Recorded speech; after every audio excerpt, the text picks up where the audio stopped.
Guys, no, magandang araw po sa lahat, no. Ayan po natin, nakatatapos lang na laban ni Janrel Casimero or 4 alas, no, sa Japan. Alam po natin kung anong resulta, ay ito po ay draw. Yun guys, ibigay ko po yung opinion ko, yung pananaw ko dito sa nakatatapos lang na fight ni Janrel Casimero, no. Para sa akin, kulang sa performance. Hindi maganda yung pinakita, no. Alam mo naman natin kung anong nangyari sa fight na to.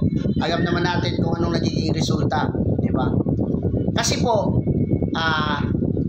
yan ang resulta pag kulang ka sa mga bagay-bagay sa paghahanda pagdating sa boxing, no?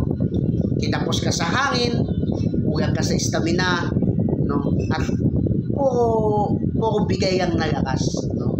Round 1 pa yan, kita natin, no?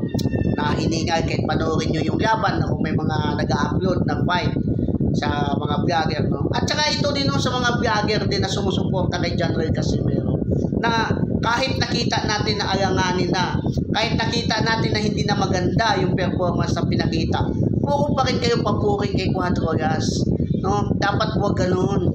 Kung nakita nyo may mali, sabihin nyo mali. Kung nakita nyo hindi tama, sabihin nyo hindi tama, may kulang.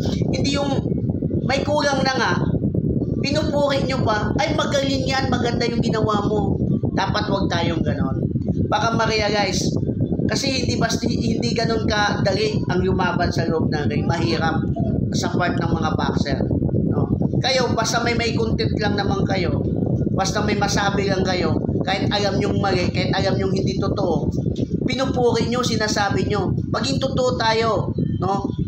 Dapat ipakita nyo yung totoo yung suporta, kasi parang lumalabas na sumusuporta yan kayo para magka-views kayo, di ba? Kaya ako, para sa akin, nakukulangan ako sa performance si 4 alas. Merong hindi tama, may mali talaga, malaki. Kaya sa sunod, kung may laban man, dapat paghandaan at magkaroon ng magandang training camp, magkaroon ng magandang nutritionist, conditioning coach, no? Para hindi maulit-ulit itong pangyayari, no? Hindi yung basta kikita ka na lang, no? Hindi basta yung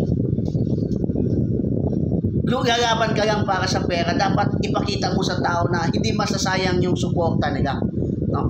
At kita nyo naman yung huling performance, hindi ka nais-nais. Yun lang yung opinion ko, guys. Sana maipa-realize natin kay Champ na yung totoong suporta na mayroon tayo sa kanya. Hindi yung suporta lang tayo para magka-views. Kahit mali na, kahit hindi tama, sige, sabihin natin, ayos yan, good yan, mali po yun. Huwag po tayong gano'n. Huwag nyo pong pairalin yung gano'ng ugali, no?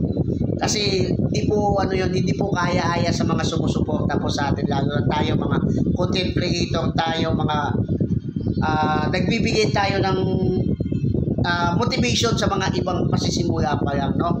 At yun lang, guys, muli, maraming salamat sa support kay Kahimas TV, no? Ayun lang yung masasabi natin, no?